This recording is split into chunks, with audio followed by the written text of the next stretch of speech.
Эфирде аңалықлар вақты студияда Алсын Нұриева исәмсіз. Бүгінгі чарылышының түп темалары.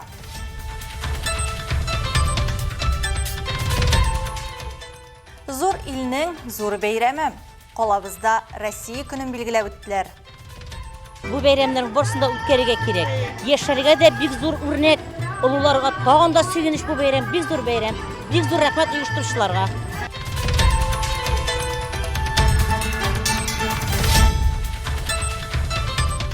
Тырышып, хизмәт итегіз. Армия хизмәтіне язғы шақыру давам ете.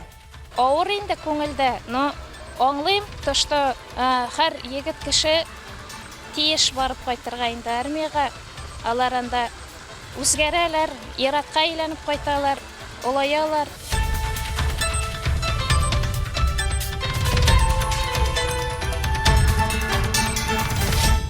Саф һава булырмы? Әлмәтнең бір урамында пышырақ су ағып ята. Шундайнақ кеш белән сағат 7-ләрдән 8-ләрдән соң открывает еще дагы күбрәк зат кишкыларын. И менә шул канализация канавка казып речкага ага менә шушы су.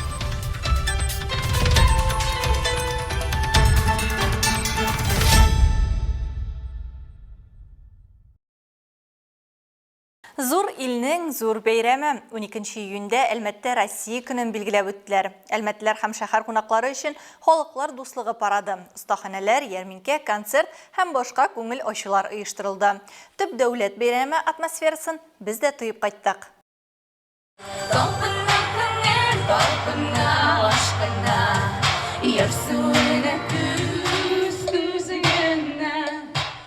Фабрика яшьләр үзәге каршындагы мәйданда мәктәпкәчә яшьтәге балалардан алып ветераннарга кадәр берләштергән киң күләмле мәдәни танып белү чаралары узды. Кунаклар төрле остаханәләрдә катнашты. Буяу белән рәсем төшерделәр, аквагрим ясадылар, орлык утыртырга өйрәнделәр. Катнашчылар шулай ГТО нормативларын үтәп карый алды һәм Бөек Ватан сугышы экспонатлары белән танышты. Россия көне уңаеннан бәйрәмгә килгән кунаклар ярминкәдә сыйланып, остаханәләрдә катнашып кына калмадылар. Россия турында башкарылган төрле җырларны да тыңладылар.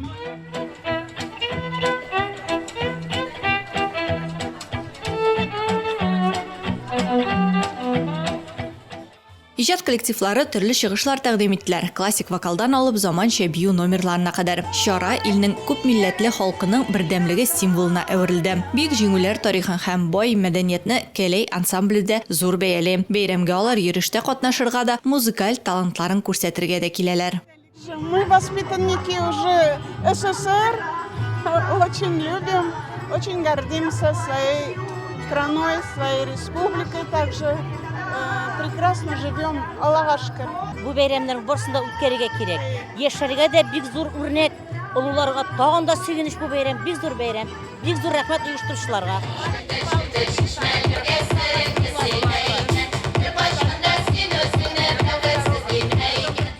Кунакларны Әлмәт муниципаль районы башкарма комитеты җитәкчесе Гүзәл Хәбетдинова да Россия көне белән котлады. У нашей могучей страны великая история.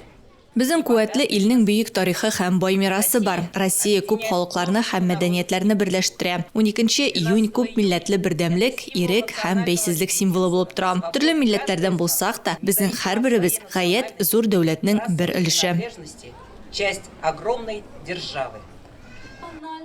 Җитәкче тантаналы шартларда 14 яшькә җиткән 29 әлмәтлегә Россия гражданинының төп документын, паспорт тапшырды.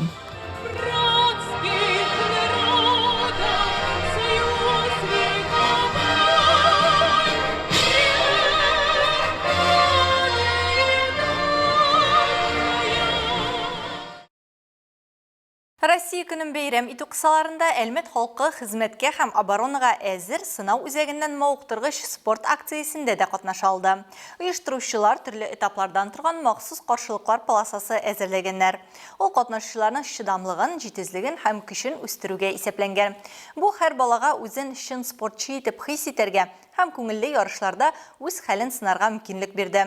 ГТО нормаларын сынауда катнашу үсеп килүче буын арасында сәламәт яшәү рәвешен үстерүгә ярдәм итә. патриотик хисләрне ныгыта һәм ил казанышлары өчен горурлык тәрбияли. Мондый вакыйгалар балаларга спортның мөһимлеген яхшырак аңларга һәм актив тормыш позициясен саклап калырга мөмкинлек бирә. Барлык катнашучылар да ынтылмаслык тәэсирләр һәм көн буе күңел күтәренкелеге алдылар. Трассаны уңышлы үткәннәр өчен балалар истәлекле бүләкләр белән бүләкләнделәр. Бу бәйрәмгә күңелле өстәмә булды.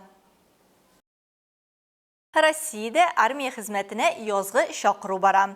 Рәсми мәгълүматлар буенча Оборона министрлыгы 18 яшьтән 30 яшькә кадәрге 160 меңгә якын кешене хәрби хезмәткә чакыруны планлаштырган. Шушы көннәрдә Азнакайда да егетләрне тантаналы озату чарасы узды. Теманы Эльмира Шәрифуллина дәвам итә. Тантаналы чарада район җитәкчелеге, хәрби комиссариат вәкилләре, егетләрнең әти-әниләре, якыннары, дуслары катнаштылар. Мин бүген хәрби хезмәткә үземнең беренче улы малаемны озатам. Миндә 4 малай. Шул беренче баламны беренче тапкыр армиягә озатам. Авыр инде күңелдә, но аңлыйм, что һәр егет кеше тиеш барып кайтырга инде армиягә. Алар анда үзгәрәләр, иратка әйләнеп кайталар, олаялар. Шуңа һәрбер озаткан солдатларга исән сау гына йөреп кайтырга телим. Муниципаль район башлыгы Марсель Шайдуллин барлык катнашучыларны сәламләп, егетләргә изге теләкләрен җиткерде. Отправляются служить в армию. Вы будущие защитники Отечества. Поэтому я вас поздравляю. Огромное спасибо нашим родителям за воспитание таких прекрасных ребят, будущих защитников Отечества. Вы настоящие патриоты, пример для нашей молодежи. Азнакай имам хатибы Азат хәзрәт Талибуллин Коръән сүрәләрен укыды. Аллаһ Тәгалә сакласын дип күзегез дә дәгъда булыгыз, фәрештәләре сакласын дип ким дигәндә инде.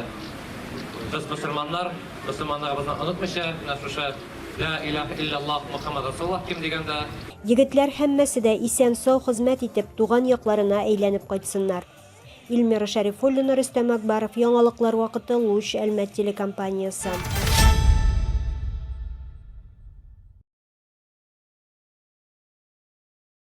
Башка темаларга. Жир астыннан канализация турбасы тишелеп, аның пычрак суы өскә агып ята. Әлеге проблема белән телекомпания безгә Әлмәтнең бер урамында яшәүче халкы мөрәҗәгать итте. Алар бу җәза белән көрәшүнең нәтиҗәсен күрмиләр. Хәбәрчебез Алсу Әхмәтҗанова әлеге сорауга яңадан ачыклык кертергә тырышты. Сүз аңа. Бигәш урамы 14-нче йортта яшәүче Роза Вәлиева әйтүенчә, әлеге җыелган су канализация линиясеннән чыккан сосы изди ул. Алар әйтүенчә, инде бу проблема 2 ел дәвамында шешелми. Ишек алдына рәхәтләнеп һава суларга чыгып утыру урынына урам халкы кискен исле канализация су агып ятуын күзәтә. Розалия Вәлиева бу сүрәтне көн сайын күрә. Күреп кенә дә калмый, бу сосы исне көне-төне исни. Ишек алдындагы бу шешелә алмый торган проблема аның сәламәтлегенә зыян китерә башлавында әйтте ул. Инде 2 ел дәвамында саф һава сулаган юк дип зарланды апа. Интегәбез.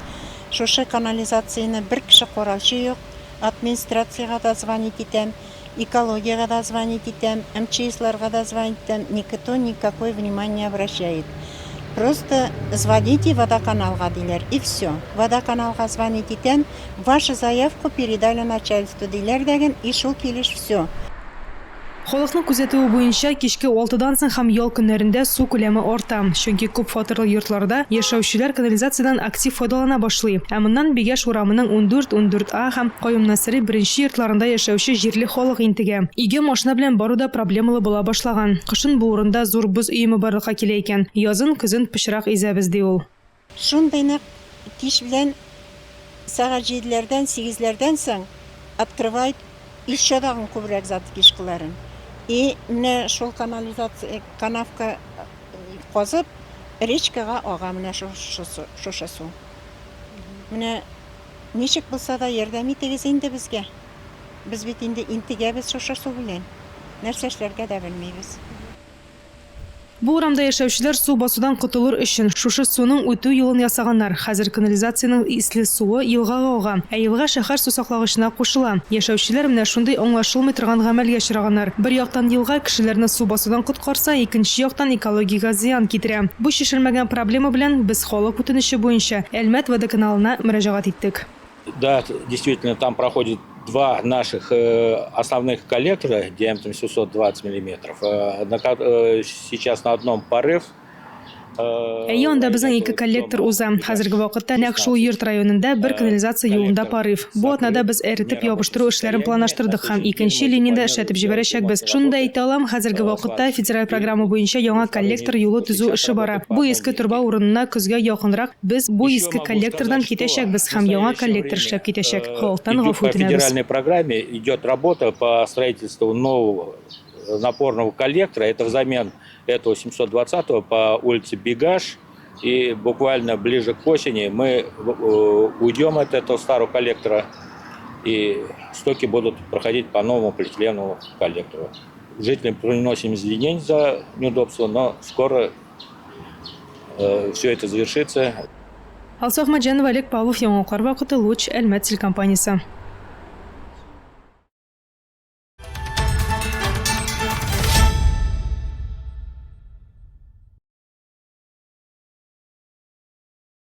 Быелның 30 майында Әлмәт районы Югары Акташ авылында яшәүче хатынның тормышы кискен үзгәрде. Аның Суворов урамындагы 136-нчы йортындагы кыска ялганыш аркасында чыккан янгын бөтенесен юкка чыгарды. Бу фаҗига нәтиҗәсендә пенсионер хатын йортсыз, еллар буе хезмәт белән җыйган мал-мөлкәтсез кала. Хәзер ул өметсез хәлдә һәм һәркемнең ярдәменә мохтаҗ. Барлык битараф булмаган кешеләргә торакны торгызуда кулдан килгәнчә ярдәм итүләрен сорап, алар безнең телекомпания аша мөрәҗәгать итә. Ярдәм күрсәтү 8917-238-8603 телефон номеры аша яки экраннардагы реквизитлар буенча мөмкин. Спорт темаларына. Татарстанның көньяк көнчыгышында беренче атлы сәфәр узды. Республиканың төрле районнарыннан 30-дан артык җайдак җыелды. Катнашчылар көньяк көнчыгышның 3 районы буенча 70 километрга сузылган маршрут үттеләр. Вакыйганы без дә игътибарсыз калдырмадык.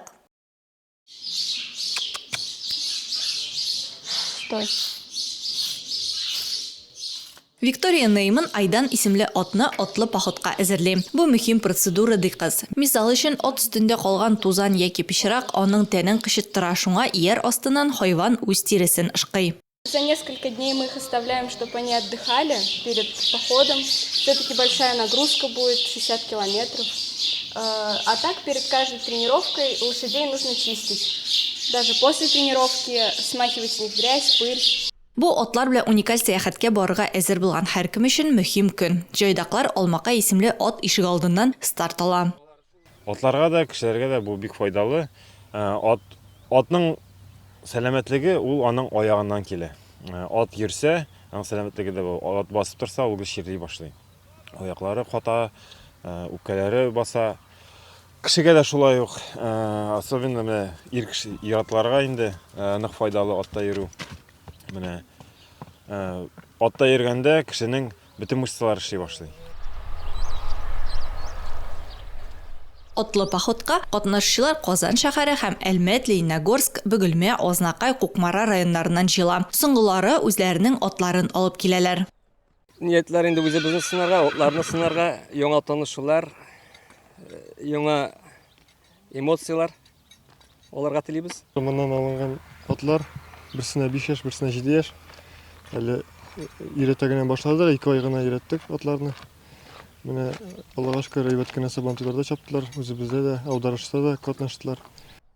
Ат кишүе 3 мөһим вакыйгага. Россия көнне Татнефть компаниясенең 75 еллыгына һәм Лениногорск нефть идарәсенең 80 еллыгына багышланган. Анда тәҗрибәле җайдаклар да ат спортын саклау һәм үстерү белән кызыксынган ат хуҗалары да катнаша. 70 чакрым юл, кырлар, кишүләр, елгалар һәм урманнар аша уза. Катнашчылар бу араны берничә этапта үтә. Тукталышлар 4 торак пунктта каралган. Ат кишүендә катнашчыларны Габдрахман авылы халкы музыка һәм төрле сыйлар белән каршы алды.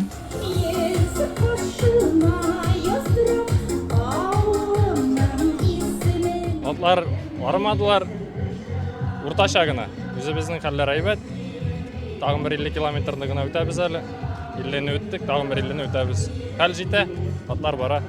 Без кичкенә чактагы атларда йөрдек. Хәзер менә 3 тапкыр атлап утырдык та, тагын менә безнең Фәрит абый күтәреп җибәрде рухны. Хәзер без каласы килмәдек тә инде утырдык. Бакыга шәп барсы да.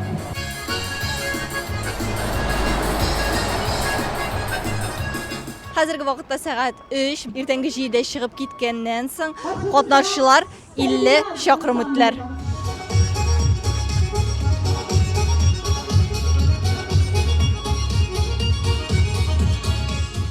Катнашчылар милли бердәмлек атмосферасы белән ләззәтләнеп, башка җайдаклар һәм ат караучылар белән тәҗрибә уртаклаша алдылар. Төрле районнардан җыелдык, шул 30-га якын атчылар. Бик күңелле үтә, issini күрмибез, менә әле шатланам, булытланып тора, яңгыр да китерә. Безнең табигатьтә шатадыр инде безнең белән шушындый инициативаны.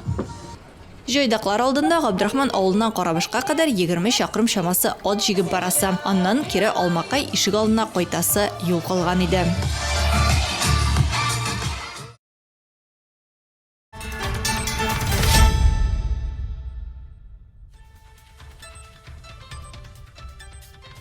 Хөрмәтле тамашачыларыбыз, яңалыклар чыгарылышының туры трансляциясын сез ВКонтакте социаль челтәренә кереп, Луч Әлмәт төркемендә сәгать кичке 7-дә карый аласыз. Безнең иң кызыклы сюжетларыбыз да рәсми аккаунтларыбызда урнаштырыла. Бүгенге чыгарылышта шулар иде. Мин Алсу Нуриева һәм монтаж операторы Динара Гайнетдинова сезнең белән саубуллашабыз. Исән сау булыгыз.